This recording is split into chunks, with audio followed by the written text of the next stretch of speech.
Whoa, Thursday stream. When's the last time we did a Thursday stream? I'm trying to.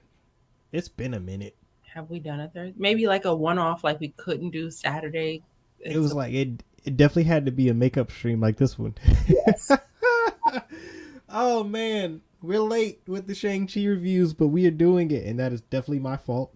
This is the only one that matters. That's what we should have named this. This the This is only the only Shang-Chi review that matters. Shang-Chi. No matter what time you saw it. All that matters is that you're seeing it. All right, Yeah, this is the one. This is the one. This is the one that really matters. Okay, this is the one that you want to hear the most. This is the one that's going to be the most honest, the most truthful, the most everything. We're here to talk about Shang-Chi. Shout out to Mike Porter, Dougie Momo in the chat early once again before the stream even starts. What's going on? Appreciate y'all. Man. Do we ask them now how they're feeling? Because I'm very excited. Ducky. Oh man. Hey. I feel you on that one. Fortunately, there's only one Mike Porter. So that is acceptable. Yeah, how are we gonna do this? So I guess first off that, like, who in the chat has seen the movie? Who's here? If you have seen it, put a 1 in the chat. If you hadn't seen it and you're here and you still want to hear our review, which is going to be spoiler heavy, put a 2 in the chat. I'm just gonna say right now that if you have not seen that movie, you are missing out. Like, I'm not saying don't watch our review. I'm just saying you want to watch this movie. Like, if you live in an area where the movies aren't too packed, or if you feel comfortable, please go see it. If you do not feel comfortable, the moment it's available for renting or streaming in your area, watch it. That was a great movie. This is definitely a great movie. Yo, Mike Porter, I feel you on that. So bad. I only saw it once, and I'm upset. I honestly should have seen it. I don't know. I should have gone to see it again. I'm upset that I haven't, and I need to see this movie again. I should have seen this movie several times since it's come out. So, I mean, it's this movie is phenomenal. Like, this is a really, really good movie. It had me on the edge of my seat the entire time. What a phenomenal ride this was from, I mean, every aspect, the cinematography, the storytelling, the characters, the tone, the emotions, the fight sequences, like everything. This is a great movie. I say all the time that there are a lot of Marvel films that have some parts that I like to fast forward through. I am comfortable watching this film from beginning to end. No fast forwarding, no skipping, no nothing. From the moment it starts to the moment it ends, it was great. I'll even sit through the credits again. I won't even fast forward through the credits. I can't. I agree with you. Like, I don't know if there's anything where it's a really good movie from start to finish. And although I've only seen it one time, I'm dying to see it another time because I'm like, it's easily a top 5 for me. Easily. It might be top 3, honestly, because right now I'm feeling like it's top 3. Like, right now, and this might be recency bias, this might be my favorite Marvel movie. I'm not going to lie to you. It is really good. This is my favorite Marvel movie. Imani is putting this movie over Captain America Winter Soldier. And y'all know how I feel about Winter Soldier. I would rather watch this. This was great. Please tell us, if you have to rate this on a scale of 1 to 10, what do you put this movie? I feel like we don't really need to ask because we know what the answers are going to be. But of course, tell us.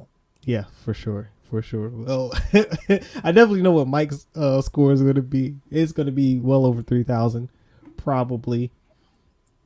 Yes, most definitely.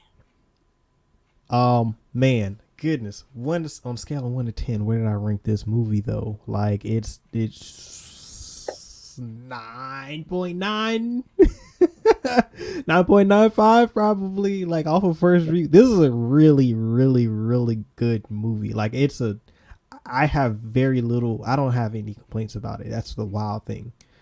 Like, And I don't know. It's even like I'm not the biggest Aquafina fan, and even she was like really, really, Great. really good in this movie. Like it was amazing. Like the I knew and I thought that they would have some pretty good fight sequences, but the thing that surprised me was the attention to detail in like the cultural aspects of uh just of Chinese cultural aspect, being a Chinese American. The whole thing about um when the Mandarin asked um what was her what was her given name instead Mm-hmm. of her, I was like, yo, that's dope. Because and was he, man, I don't know, all right. It's hard. I'm because I'm like all over the place. I know. um but he is probably he's definitely top three villain. And not because of the reasons why you might think he's a top three villain.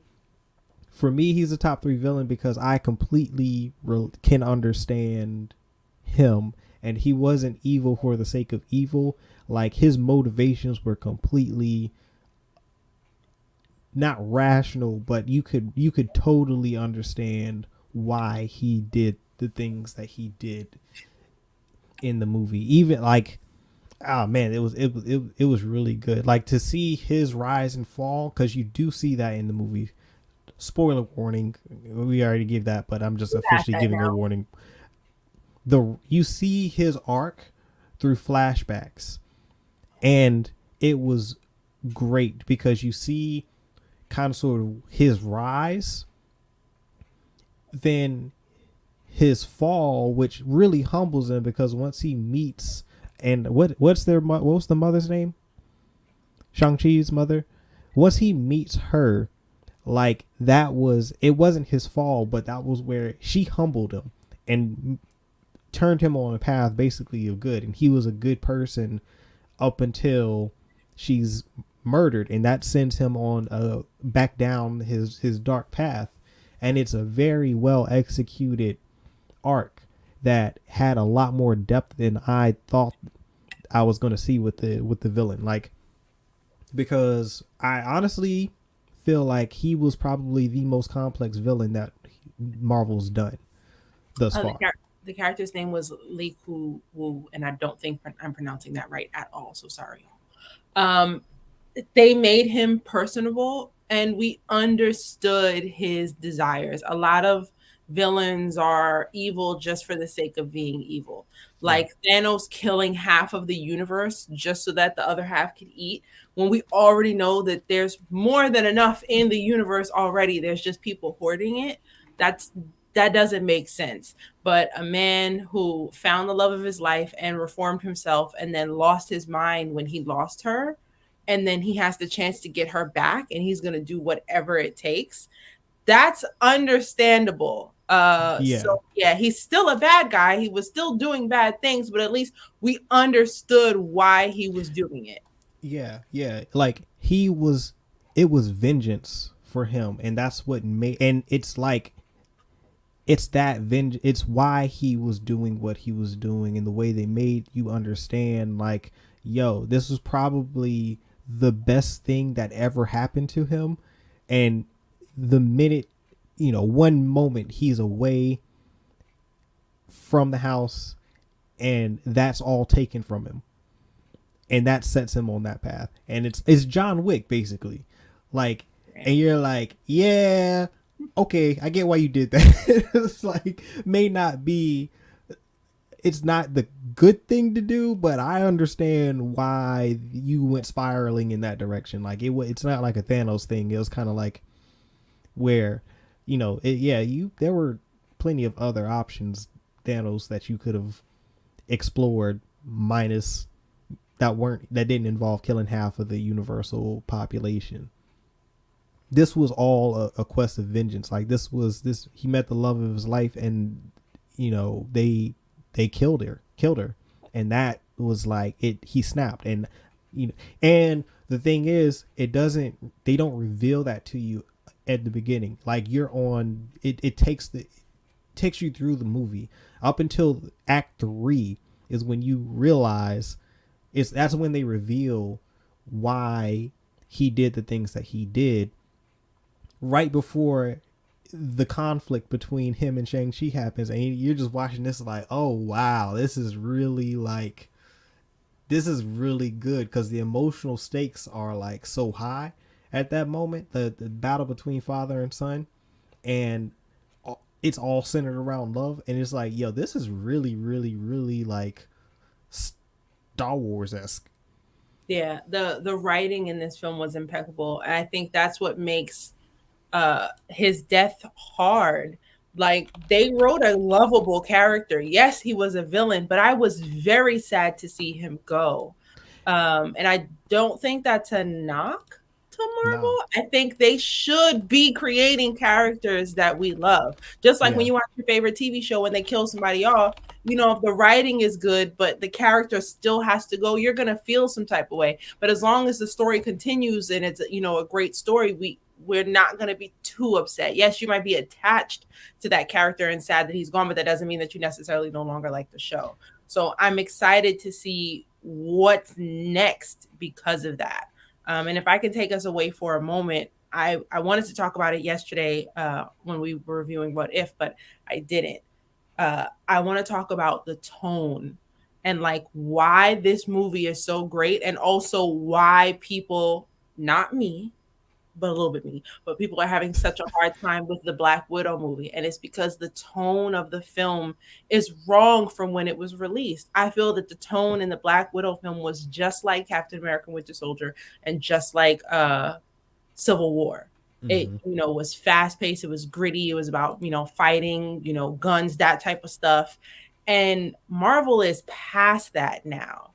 And in fact, you know, a lot of people had a hard time with not only that, but also WandaVision. And then, not to say that people disliked Spider-Man Far From Home, but after Endgame, I don't want to say it was a letdown, but you know, people are expecting them to take a step up, and I don't think Far From Home was a step up. This film is a step up, and I'm excited that they found a tone that can stand next to, or at least be better than, Infinity War and Endgame. You know, a lot of people are like, wow, Marvel, you know, produced such an amazing film. How are they going to continue this? They can do that now. What you saying, Becky Mama? I saw that too. That's I 100% agree with you. Like, this is tonally a departure from everything that we have seen, and it's a departure in a great way. Like, it is definitely, we talked about this off camera yesterday, but it's not tropey, and that was so refreshing to see. Like, it felt like a um it felt like it just a like a Chinese action movie. Like, it didn't feel like a superhero movie because it didn't follow those same tropes. Like, it told a very unique original story that just was in the Marvel universe, and that was just like, that was cool. Like, and maybe part of it also is that, you know, I didn't have many expectations for this movie because I'm not all that familiar with Shang-Chi as a character. I know of Shang-Chi, and I know that his character is partially inspired by Bruce Lee. But beyond that, I don't know. I never read Shang-Chi. Same. I know, but I know that, and I know that there were some issues, there were some concerns with how they would portray the character, because the comics, especially the early comics, had some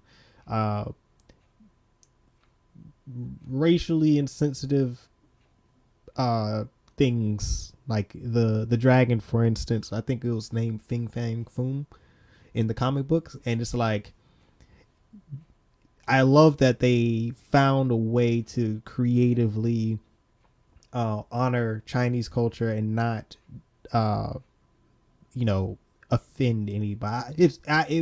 Maybe, I don't know if it didn't offend someone. Let me not say that but I think they did the best that they could, and I think they consulted a lot of people as far as like what is appropriate and how to tell this story that is authentic and is respectful to that culture. And I feel like they executed perfectly, and it's I think a lot of the Eastern messages that were riddled and sprinkled throughout this movie, and like the cultural things that they did with the Asian American culture mixed with the Chinese American culture or in Chinese culture, like the way they handled like all of those dynamics was I thought was brilliant, and felt organic. Like it felt like it didn't feel none of it felt forced. It felt appropriate to the story. Absolutely. I think that's the value of including people in your process that can enlighten you and educate you on something that you may not know. People talk all the time about, people making films, or white people making films, not including the people who the film is about, and it's Mm-hmm. causing a lot of issues. Although we can't speak for Asian Americans, we felt the authenticity in it, and I Mm-hmm. would say that I got a similar vibe, not just from Black Panther, but also from oh Lord, Power Man. That What? Power Power Man is I'm having a brain fart. What's the name of this? Luke Cage. Luke. Luke Cage's character's name in the comic is Power Man. I didn't make that up. Oh man. But there were Black writers, Black directors for that show. You had Black costume designers. You had people, in charge of Black culture. You got a great taste of Black culture from Luke Cage. And Yeah, then when it came to um, Black Panther, it felt they authentic. it felt authentic, and they took a lot of different ideals from different African cultures to be in the movie, Mm-hmm. and they had Mm-hmm. Black and African actors and set designers. You had actors speaking their natural languages. That means something, and then to see that in this film, I hope that not just Marvel, because it's clear now that they're recognizing this is what they have to do in order to keep up, but other filmmakers see this. This movie is amazing Mm-hmm. because of all of this work that's been put into it. I can say Disney itself is also getting better at that. We know Disney has a very negative history when it comes to racism and cultural appropriation. And although the movie did not perform well during COVID, they tried to right that wrong with Mulan. The live action version of Mulan is a lot more respectful to the Chinese culture, which is why there are things like Shamu is not there, and there's no love interest in that movie because that's Mm-hmm. not from the original story. That wasn't the point of the story. Disney tried to change it up, and in turn was very disrespectful with the original cartoon, and the Chinese people had a big problem with it. So I'm happy to see that these changes are being made, and I hope that other people, other filmmakers, and also critics too take note of that, because Mm-hmm. it's often that people will be put down for creating a film that's culturally accurate, but then someone of another skin color can put their ideals on it, and they'll be awarded for it. That's not fair. It's not right, and you're getting a better product now because you're doing the right thing. Yeah, and Thanks, Mike Porter. I think the impact of I think the box office is not a true it's I mean we all knew this like going into it, but it's definitely not an accurate representation of how good this film is. Like the box office is just a reflection of people still being hesitant for all the right reasons with going to a movie in this COVID environment. Like it's like it's people. I'm glad to see that it's like it's like those it's a double-edged sword. Like it's a good thing, it's also a bad thing. Like it's unfortunately affecting the movie financially, but it's also good that people are taking these precautions and like are a little hesitant about going to it. They'll make all of this up back on Disney Plus. There's no mystery after watching this movie. I totally understand why the audience review was as high as it was, it is well earned. Like this is this is a really good movie. There are a lot of moments that gave me chills, um, just because of how you know good they felt. I like all of the emotional tone, all of the emotional beats, everything hit. Like the humorous moments hit, the serious moments hit, the love and emotional, like all of that stuff hit. Like it did have an impact. I think it had, and there is a right amount, a right mix of everything. Like, and the conflict felt authentic because it wasn't over the top. Like the action, of course, is the action. It's superhero type stuff, but the motivations behind each of the characters feels so real and authentic and grounded that it made that this movie experience feel like it. Like I said, it was a breath of fresh air for me. Like I was not expecting this movie to be that good. I knew what the audience score was going into it, and it still blew me away with how good this movie was. Like, and I'm also happy that Michelle Yeoh it didn't die in this movie because I love seeing her in Yeah, I movies, was and upset. we don't get enough of her, and so I'm glad that she was, one, a hero, and two, that she will be returning, and I hope we see more of her because she definitely needs a lot more shine, and a lot more screen time. My favorite Michelle Yeoh performance is in Memoirs of a Geisha. Yeah. That came out when I was a kid, and I promise you, I watched that movie. It was Did Netflix take it down? Netflix may have taken it down, but I watched that movie several times a year. I love her, and it was great to see her. The Captain's Log asked, "Are there any fans of Kim's Convenience Store here?" That was my first introduction to Simu Liu. I was always wondering if he was going to be in any action movies, and then boom, he's in Shang-Chi. I actually learned recently that he didn't start acting until 2013.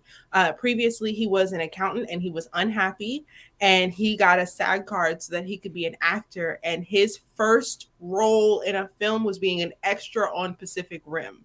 So, Yeah, I and that saw was that in on Twitter. 2013. In Yeah.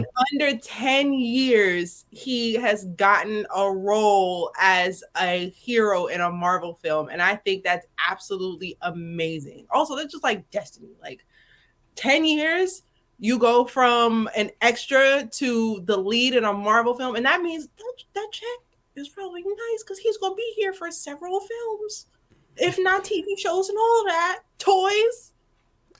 Also too, that score, the film score, oh man, that was amazing. i Yep. gotta I gotta look up who like composed that, because that score was great. Like the music selection, but his theme, I guess that's his theme, I'm assuming that's his theme, but it was really really good. Like all the music choices too, like, and his sister was acting wise, everybody killed it in this. Like I don't, there's no bad performances at all. There was no one that was forgettable. Even yeah, Ben Kingsley, his what's his Trevor? He was amazing. Do we want to talk about that? Go ahead, you got it. Well, side note, I was trying to find the name of the casting director. Uh, his name is Destin Daniel Creighton. He did a wait, not that's the director. I want the casting director. I was about to say, wait, hold on.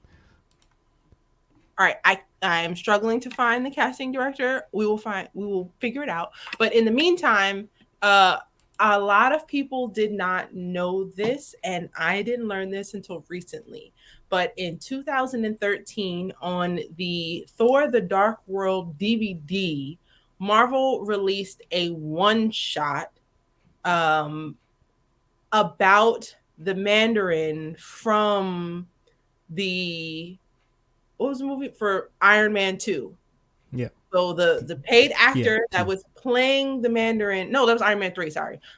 Right? Yeah, so yeah, it is three. It is Iron three. It Man is 3. three. The the actor who was pretending to be the Mandarin and was pretending to be involved with the 10 rings basically has gone to jail because the world thinks he's a terrorist, and this one shot is about his as a very just like 13 minutes long. It's about a very short moment of him in jail. And long story short, it's about the breakout that he talks about in this film. So in 2013, Marvel told us that the 10 Rings was breaking Trevor out of jail. And a lot of us did not see that. We didn't know. Well, I can tell you, I was not buying the Thor: The Dark World DVD, so there's no way I was going to see that. But for those who have not Oh seen it, man. it is out on Disney Plus now, and I have to say, it's called One Shot. All Hail the King. All hail the All king. Hail the King is the name of the Marvel One Shot on Disney Plus. It makes you think about Iron Man 3 differently, and it makes you feel like why didn't I see this sooner? Like it sets up this they set up this movie in 2013. Now that being said, they could have done that because they knew they effed up in Iron Man 3, or they did it because they were always planning to do this and the people didn't see it and there was so much backlash about the Mandarin. Either way, they did this, and I'm going to say they did this and they didn't tell anybody because it being on the DVD for Thor: The Dark World was just not, that wasn't enough. We needed to know about this. Yeah, yeah. I don't know. First of all, today was the first time I found out about it. I had no idea this existed, but I think I recall someone along the way many years ago saying that there was something to this effect, like about, I don't know if that was it may have just all been tied into rumor, speculation, or what have you, but I do remember something about a um him being a fake Mandarin and then the real Mandarin kidnapping him or something like that. But I didn't I didn't put too much stock into it because it was like that was Iron Man 3 in that regard was such a letdown that any type of excuse or some alternate reason as to why they did what they did in that movie, I just automatically tossed out the window like, get that out of here, that's terrible, terrible. But the fact that that still played a part in this movie is like, oh, okay, well, at least you can say that they had plans for a real Mandarin appearance at some point. Yes. So that's as much credit as I'm willing to give them on that part. But I will say that I'm glad that they got the Mandarin right in this movie, and that I was definitely Tony Lau killed it. Like it was a it was this was great. Justin Hammer was in that short.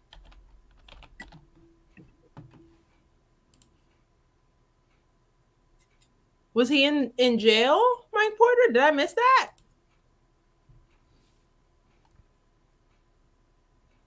Hammer He is was the it? guy from Iron Man 2 who was making the drones with the Mickey Rourke character. Remember, Hammer was trying to like be a Stark competitor. Yeah. That was yeah. Oh, okay. So then he was in the jail. I gotta watch that again. But it was 13 minutes and I've only seen it once. So I need to watch that again. I have to be honest. That was such a great movie. Like usually like when we review stuff, we'll go like scene by scene and talk about it. I just can't help but say that this was a great film. Yeah. Like I want to see it again. I agree, and I am 100% understanding of why Kevin Feige was so adamant about this movie going into theaters, and why he wanted to, like, he would rather push it out again than release it on Disney Plus or do a premiere access like they did with Black Widow and some other films, and Mulan and those other films. I understand why he made that decision, because this is a movie that you should definitely experience in a movie theater. Like having going back, because this is the first movie I've seen in the theater since shutdown, and I have to say that I did miss that theatrical experience. Like it is definitely, it's different. Like the impact is different, and this movie was made for the big screen. Like it just, you can tell um that they're, they didn't hold back on the budget at all. Everything was on a grand scale, and everything just uh I, it was great. Like it was great. There was no dull moments in this movie at all. Like everything. I love how they took their time to reveal things. Like they didn't give you all the information at once. It starts with um sort of a you get a basic level of information, and then there's a level of mystery that is revealed, and then which creates another level of mystery that inevitably gets revealed. And so by the time you get to act 3, once all is revealed, act 3 is so good because everything is now come to fruition. Like it is a total movie, like from start to finish. It was so well written, and everything was so well thought out that it definitely stands on its own. Not to say that um there will be sequels, but you could tell that they made this movie to stand on its own, and it built up the characters that are there, not just Shang-Chi, but every single hero that we saw, and every single villain, potentially that we, it builds all of them up to something greater. And then the mystery, in the end credit scenes were very interesting. To what the first one was, the second one wasn't all that mystery. It was kind of predictable, but I can't hold that against the movie because it's an end credit scene. So like, but the sister taking over the 10 rings, like that was probably that didn't surprise me at all. And that being the second end credit scene, I almost expected that to. I would have been more shocked if she hadn't taken over the 10 rings. I wasn't shocked that she took his spot, but I'm hoping that it's like run it just a little differently, sis. Please don't go out killing people. I didn't see like villain in her. I saw, girl is upset at her big brother. I understood that, but I really hope that she doesn't take that. The captain's log, that's what I was going to bring up. Yes. She's This saying, I think that she's definitely anti-hero. I don't think, I think she'll be a player, and I think the 10 rings will definitely be a player yeah. going forward in phase 4. And that's where it all set up, because the way they set her character up and the 10 rings informs you that, yeah, they're here to stay and they're going to be important later on. But continue. I was just going to say the captain's log, yes, not only is it the best origin story, but it sets a tone for origin stories. There will be no Iron Man ones, Captain America Civil War, and Thor. That time is done. If the origin stories are not like this from here on out, I'm gonna have a problem. There's more than enough source material. I was doing some research before our show tonight about all of the previous Shang-Chi comics and how they pulled from different comics to reinforce the character, and then of course they pulled from Chinese culture and Asian American culture. That's the type of effort we need in future films. Not to say that they were not putting effort forth before, but they set a standard now that they have to keep up. I don't want to see a movie be worse than this. It needs to be equal to or better. Like Guardians of the Galaxy 3, there better not be a repeat of Guardians of the Galaxy 2. They need to step it up. And that's not an origin story, of course, but that this movie set the bar very high. Well, I will say probably what the next origin story will probably be Blade. or Fantastic Four. I mean, and the Eternal, you can count the Eternals too, because that's technically we'll see about the Eternals. I don't We'll know what you see. think about the Eternals. I have no idea about the Eternals either, but it's like it's so weird because every time I see stuff, I'm like, I don't understand what this is, but I want to see it. Like, I have no idea what's going on, but it's like I'm interested. I do want to know more. He scared the hell out of me. Shout out to Chewie. Is Origin going to get in? Hold on, let me go back to the comments real quick. Mom, yes, there will be a sequel. They haven't announced a sequel technically. Well, no, I think they said that a sequel was greenlit, but it's obvious that there will be a sequel to this movie. And yes, this is definitely one worth seeing. It's a really, really, really, really, really good movie. Is Nova going to get an origin story? I don't know. I have no idea. That's a great question. They're either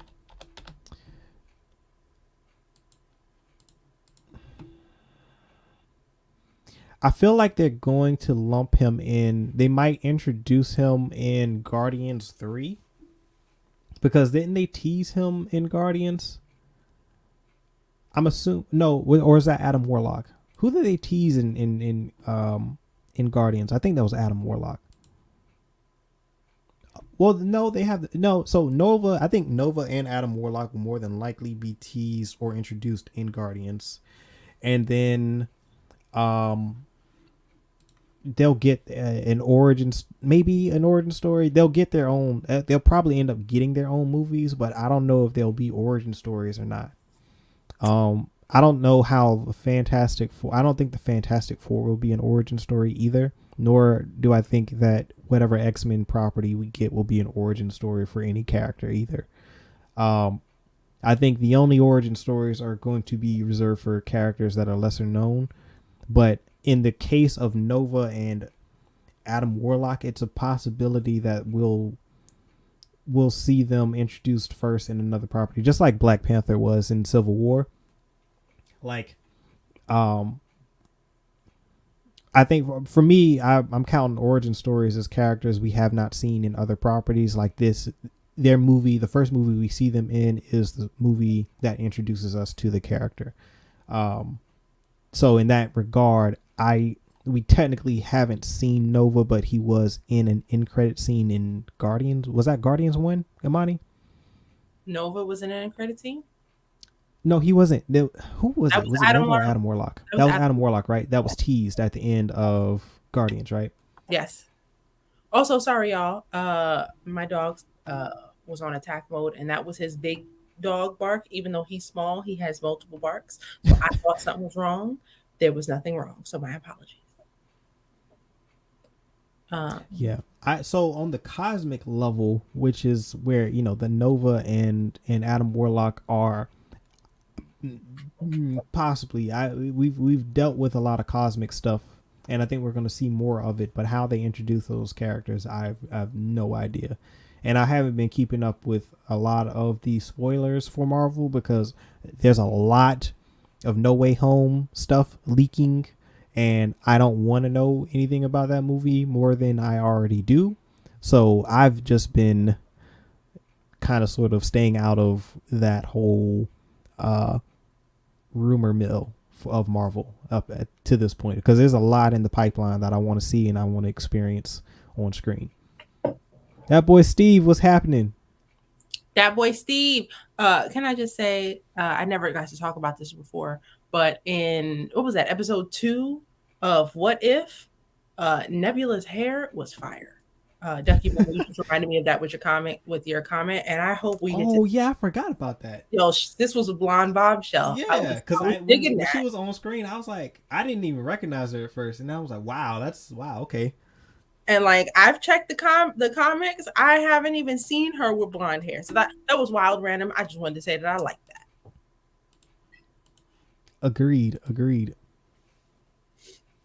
All right. I guess that boy Steve, you gotta rank Shang-Chi if you've seen it. First of all, if you've seen Shang-Chi, rank it on a scale of 1 to 10. I gave it a 9.9, I nine gave it. point nine five. You You might as gave it well. a 9 What's stopping that next? because I can't, I don't, 10 is tough. 10 is tough. Or has there been a Marvel film that is a 10 for you? I haven't given anything a 10 yet. It's going to be hard for me to give a 10. A Is 10.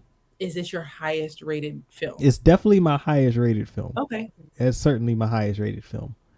I have to go into the decimals because I've given a lot of 8s and 9s, so I got to give like some other, some separation to those 8s and 9s.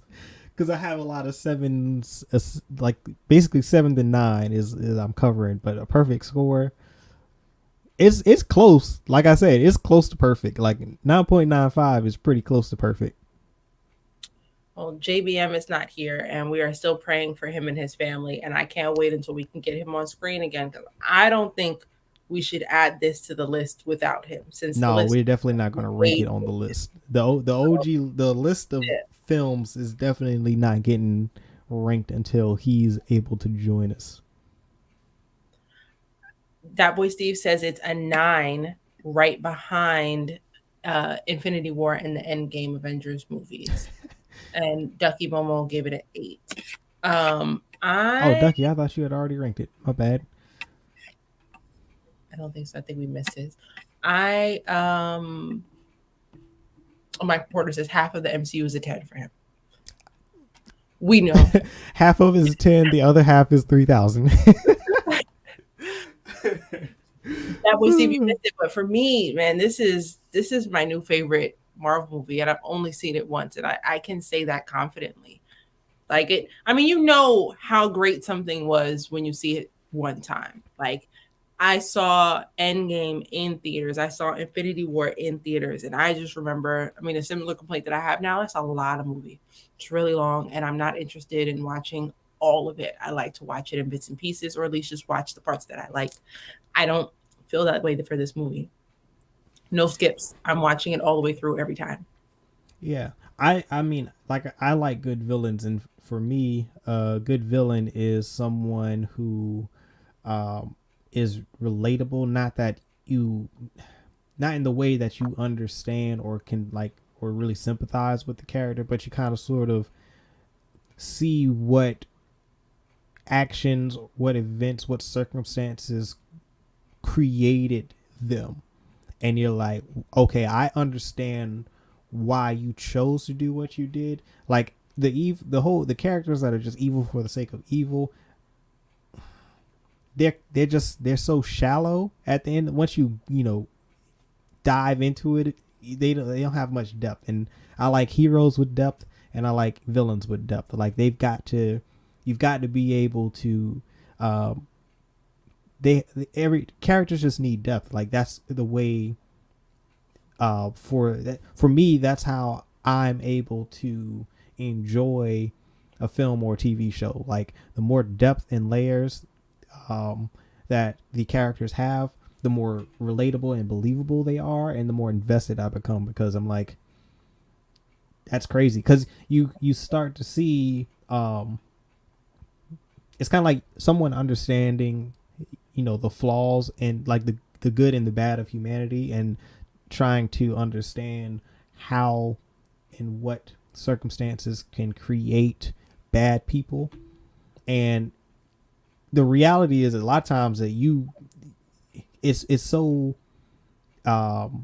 those things can really be a lot more I guess grounded than a lot of people are willing to admit or realize. I think that's the dilemma that we faced with Killmonger. We understood his pain. Yeah, that's A the lot of thing. us agreed. And that's why, Nah, you can't go killing everybody, dog. But yeah, we feel you I 100. understand why you made that Yes, decision. Like I totally understand why you went yes, down that path. It's not the right one, but I understand why you feel got you. that way. Those are good villains. You're Yes. like, nah, dog, that ain't cool, but I understand. But nah, that ain't the way to go about that. Actually, I wanted to make a comment. I wanted to comment on it before. I don't remember who mentioned Morris previously, but Morris is based on an actual mythological creature from Chinese folklore. The character is a dragon, a little headless dragon that's known for, aimlessly moving around and causing mischief. And the comparison to have him attached to Trevor throughout the film was basically Trevor is dumb as heck and is doing the same exact thing. And that's just more detail to the research that was done into the film. All of the animals that you saw when they entered the kingdom are real mythological creatures from Chinese culture, like every single one. I thought that was great.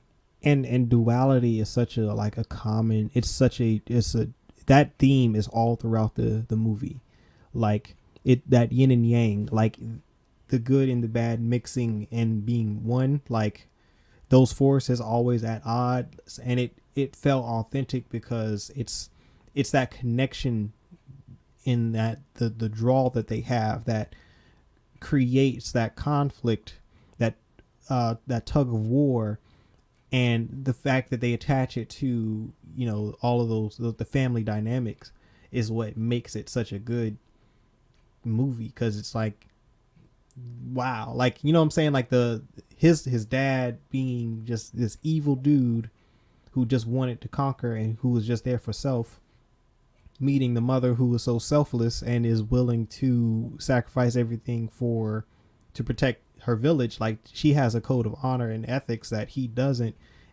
and then when they come together, like they balance each other out, and then he loses that balance, like what I'm saying, like all of that, that's those are the things that like that's those that Eastern philosophy, like stuff like that, that's not so common in Western society and Western culture, that we're not that exposed to, is like why this movie works so well and why it's such a breath of fresh air, because it's not it's coming from a place of understanding of how those elements work, and it's executed from a storytelling standpoint brilliantly.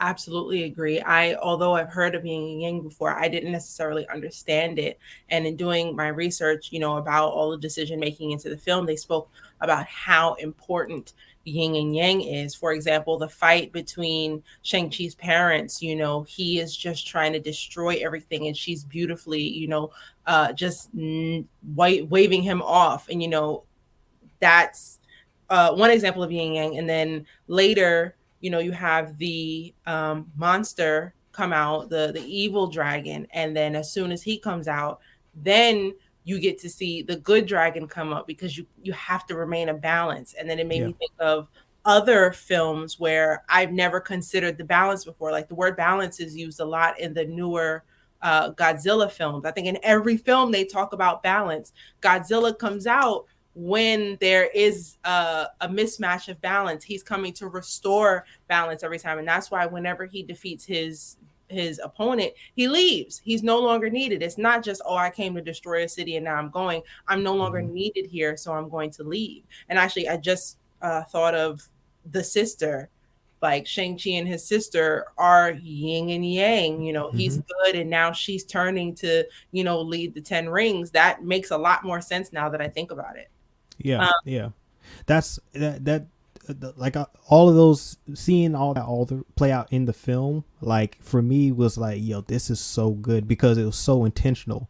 Like I could tell it was intentional, like the way they executed it for me. And looking, if you even think about the color palette and the use of nature and natural earth tones and things of that nature, and like their color choice very similar to Black Panther in that regard. Like the palette is reflective of cultures, of that cultural uh good versus evil. It's very, all of that stuff is like, it's so intentional in the way that they use it, like the way they use nature and life, being that's what the mother represented. Like she was life, he was death, she was life, and yin and yang, those forces are in opposition, but they're necessary. That balance is necessary, the balance of life and death. Like very Eastern, very much like Star Wars. Like that's Jedi and Sith. Like that's what George Lucas was creating with Star Wars, and you see that with this movie in Shang-Chi, and like that's why like it's good to have those forces be relatable because they have to be in balance because they're both necessary, but you got to understand how to create that dynamic so that they do feel like they're opposite sides of the same coin. And like the fight that they have, the mother and the father at the beginning was uh a really good representation of that because um her using his aggression against him and using that to basically defeat him. She that's how she defeated him. She just basically he was off balance. He was always on the attack, and because she was able to use his own aggression against him to throw him off balance, like he couldn't beat her. And it's like that fight was brilliant. I love that fight. Like that was great. I'm like, and I was watching it like, yo, this is so good. Like, I wonder if this is there's so good, man. for like fight choreography. I hope if that's an award anywhere, this film absolutely needs to be nominated. Ducky Momo says he can't wrap my head around why he was busy leading a group of assassins for the last couple hundred years. He went from taking over the world to just being sneaky. I wish they had explained that shift. I think the shift is because you no longer had to fight big wars in order to conquer. Like, and it's similar to what we saw in Black Widow with what was the name of the man in his compound? I just forget all of the names. But basically, you don't need to have, a big gun and take down an entire city. All you need is a couple of people in the right place. So it's essentially why, go this hard when I don't have to. We know that the 10 Rings has people all over the world. We've seen the 10 Rings as early as the first Iron Man film. The 10 Rings are who kidnapped Tony Stark. I think it's more so this is just a way to do it that's easier, and also there's power in doing things quietly.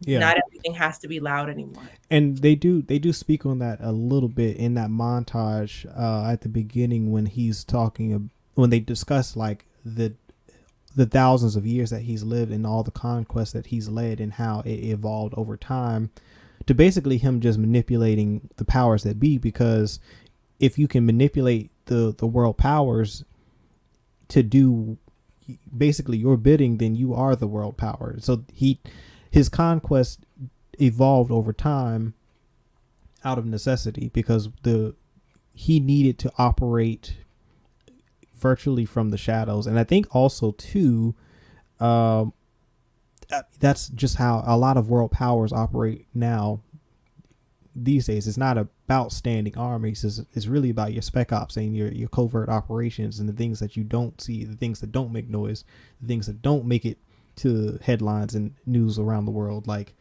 there's a lot of the more discretion that you have, the more effective and actually easy it is to conquer and to conquest in the modern era. Like we live in a big global spotlight, and so the antithesis to that is to operate. If you can master the shadows, then you can control where that spotlight points.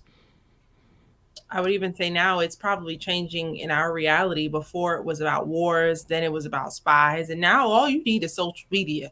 All you need is a computer and 4 Twitter accounts, and you could take over the freaking planet, which is crazy. Yeah.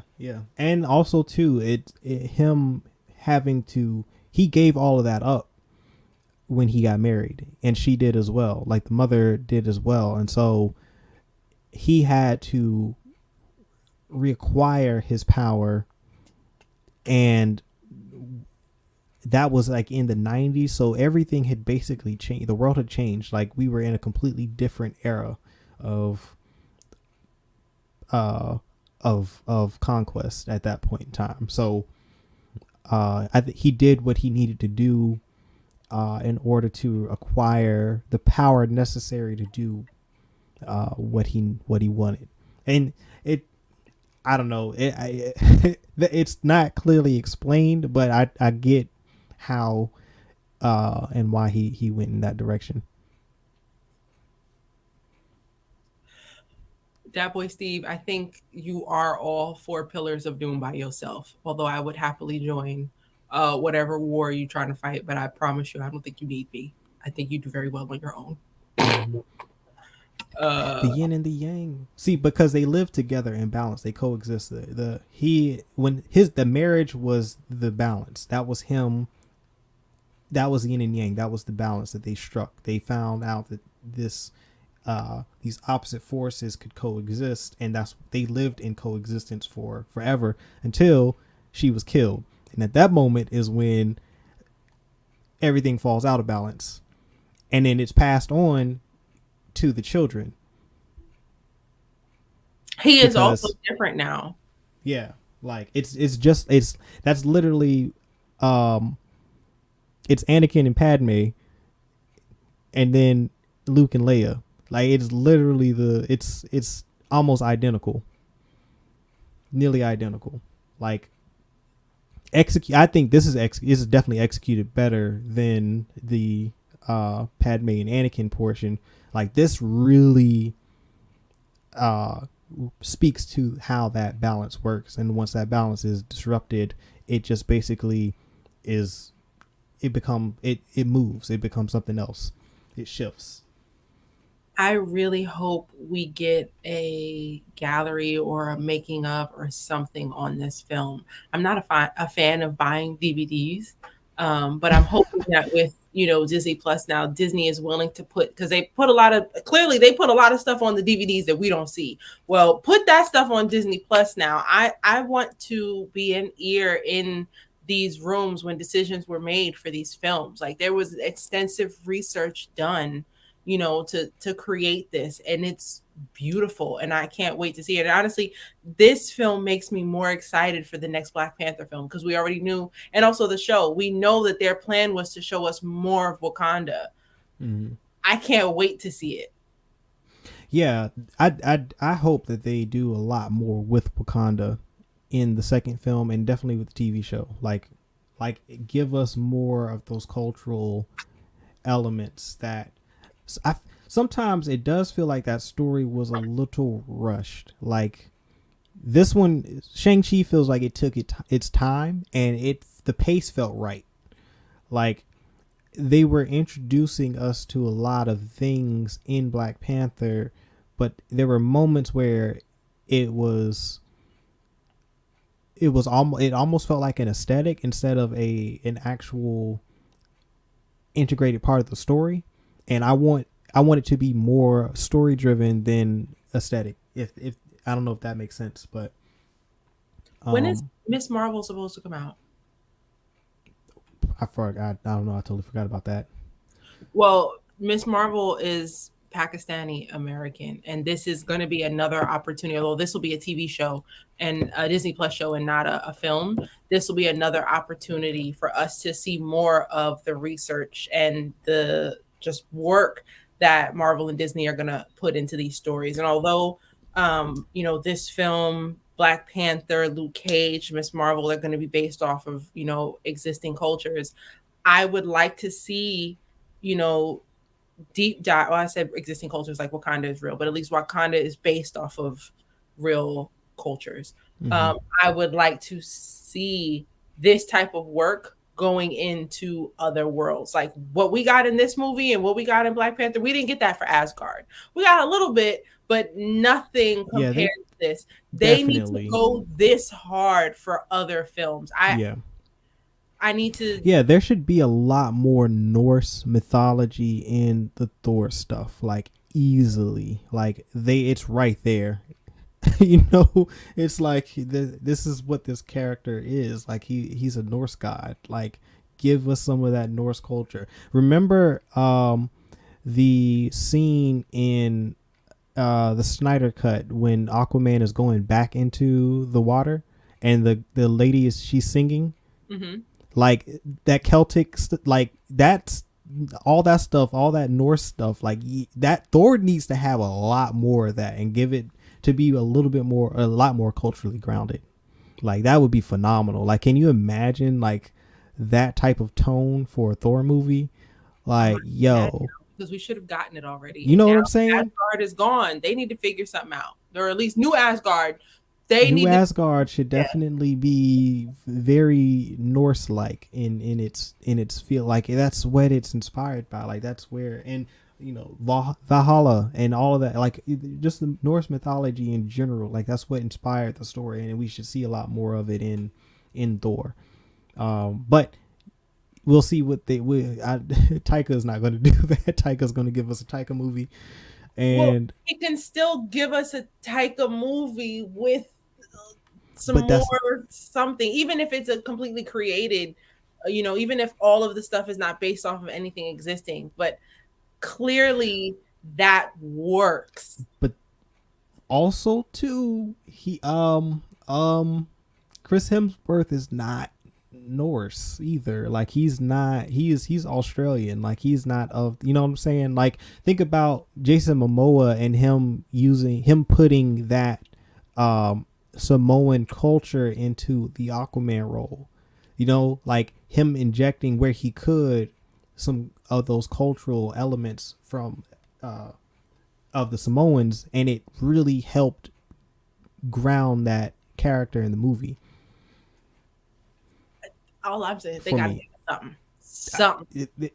yeah, I agree with you. Like all of that stuff has to we need to see more of that for it to have a bigger impact, in my opinion, and like yours as well. Like those cultural things are, it's a human experience. Like it's culture is uniquely human, and so the more of those elements that you see in a story, the more authentic and real it feels to us, even if we aren't of that culture. Like okay, this feels authentic. This feels like something like you could experience. You know, I guess that's a way to explain it. And also I just thought about something too with Shang-Chi. And this is like that. This is more like more or less Eastern philosophy. The more I think about this movie, it's really about the Mandarin more so than Shang. Like Shang-Chi is there to save the father. That's why I'm a little bummed that he's not around anymore. But Because he does. Like he does that. It's the same thing with Luke and Vader. Like in the end he's able to save the father. Like he's able to help him bring the father back to light. And it's the same thing with Shang-Chi. Like he's able to help his father back down the path of light, find his balance again, because that was the whole conflict with his character. Like he had this unquenchable thirst for conquest that he never found satisfaction, which is why he continued to pursue it until he found the mother, something that he couldn't conquer but gave him something else in return. And that's what he finally realized is what he needed. And then that thing is taken away from him and he spirals back down that path. And then it takes a son to bring him back to that balance. And then he makes that ultimate sacrifice, really. Like because he gives up his power, which is the 10 rings, and allows his son to take it, because the fight, the fact that he was able to take over the 10 rings during the fight, that was lit. you know That what I'm was saying? Like, really but all exciting. of that's the balance. Like, you remember, like he takes 5 of the 10 rings Mm-hmm. and takes it for his own. Like, once again, balance. Like, right? And so it's all about balance. It's like everything. It's such a like a core theme in Eastern philosophy, and that's why I was like, yo, this is so good, man. Like all of that played into making this film as good as it was. And like, although it is sad that the father has to die in that moment, but he is redeemed, and that's really what matters. It's like it's a redemption story for him, and the son is able to rise. And then they tease the daughter, basically taking place of the father. Like the son becomes the mother, and the daughter becomes the father. Balance, once again. It's a great movie, man. I might have to give it a 10. I Great. might have to change my score. Like, goodness gracious. Because the more I think about it and the more I see it, I'm like, yo, nah, never mind. This is really, really, really, really good. Honestly, this in doing research, I like the movie even more now that I know more things. Like that was great. Shout out to the comments. The dad jokes are going wild right now. Um, did we get all of the? Oh, man. I think that's all I have, though, to be honest, on my review. That's it. I can't wait till we uh JBM can return to the show. Me too. And thoughts and prayers, as you stated earlier, to him and the family, as they continue to help his mother-in-law battle COVID. As you all may or may not know, that is why he is taking leave of absence. They are dealing with that. So I don't know if you pray or whatever you do spiritually in times of distress. We ask that you do those things. Keep JBM in your thoughts, prayers, and continue to help uplift them because they definitely need it. Absolutely. I think can I take us out? Yeah. Well, as always, thank y'all for watching. We had a very big news week this week, so I'm very excited for next week's episode of The Cookout. I didn't just forget the name of the show. There's no problem with that. As always, thank you for watching. Please follow us on Instagram, Facebook, Twitter, and Twitch at Certified Gumbo. Please like this video, subscribe to our YouTube channel, and turn on those notifications. There's a lot more streaming happening now than before, and you don't want to miss out. So make sure you press that little button. Well, it's over there. It's over by Coop. Make sure you turn on the bell to turn on those notifications. There. Right. Yes. Down there somewhere. Yes. Please buy us some coffee. The link is in the description bar down below. If you support us, we're able to do more cool things. And as always, join us on Discord. We talk about this stuff all day, every day. So please join us there. Coop, you're streaming tomorrow. Definitely stream tomorrow, man. We got a Star Wars stream. We've heard a lot of good things about Visions. So the hype is real. Visions comes out September 22nd. That's next Wednesday. I will be doing an episode review every Friday once that comes out. Now, keep in mind that they are releasing every single episode at the same time next Wednesday, but I will do one episode at a time every Friday. So definitely, if you got a Disney Plus subscription, you're a Star Wars fan, tune into that because I've heard nothing but good things about the series. And yeah, that's it. I think we got some Obi-Wan news or rumor. Some things broke, so I'll talk about that too on Friday. But yep, that's it. That's all I got. And join me on the weekends for video game streams.